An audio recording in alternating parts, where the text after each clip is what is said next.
I know Burke was a bit different the last time you saw it, but a lot's changed in 20 years. Now that the Bewilderbeast ice has melted and things are back to normal, well, normal for us, what better time to give my mother a grand tour of the many improvements we've made to our dragon utopia.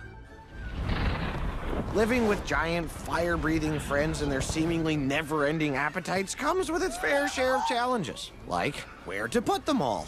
Fortunately, our village sits above a huge cavern that runs deep beneath the island.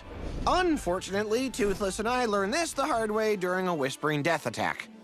But as soon as we discovered this cave, I drew up plans to convert it into a giant hangar housing custom stables and enclosures to fit every dragon breed and temperament. Our main entrance features a massive covered runway with reinforced storm doors, while the rear exit looks more like a giant birdhouse, if you ask me. And while I like to fancy myself as something of a visionary, Gobber tackled many of the practical considerations. It was his idea to outfit each stall with his own saddle post and trough, which is replenished by our water wheel. Of course, it's a bit challenging to find your way in the dark, unless you're a Natter or Rumblehorn, so we realized we had to light the underground chambers. Luckily, my Dragon Blade taught me that monstrous nightmare saliva provides long-lasting flames, and thus, our torches are filled with dragon spit. Oh, and if you look closely, you might spot a few of the drawings adorning the cave walls, courtesy of Burke's youngest artists. That's amazing! Above ground, we've added feeding and grooming stations to keep the dragon population both well-nourished and significantly less smelly. There's enough fish, rocks, and yak jerky to satisfy every one of Burke's flying residents. After eating their fill, our winged friends can soak in the dragon wash or take a hot cold bath to scrub off dead scales and maintain a healthy, bouncy shine. A happy dragon is an exfoliated dragon. Ha! They all say that. Remember the old wartime catapults? Well, we have since repurposed those defense towers to support our rainwater reservoir and aqueduct system.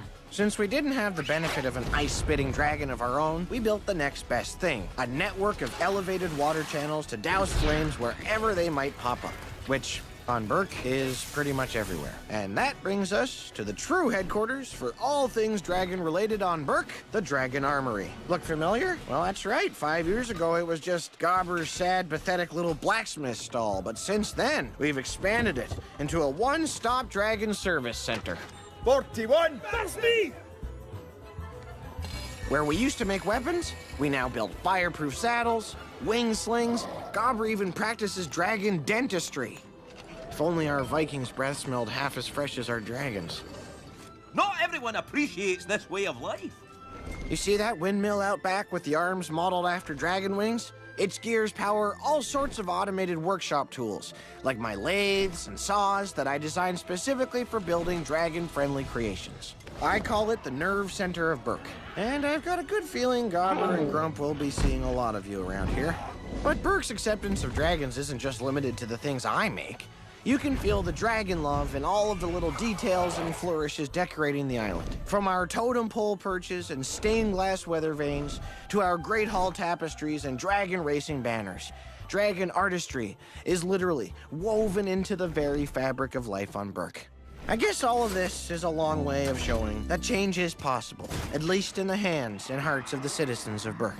As a great man once told me, Burke is more than the place, it's the people. Others may have bigger buildings and greater numbers, but on the backs of our dragons, there is nothing we can't dream, plan, or create together.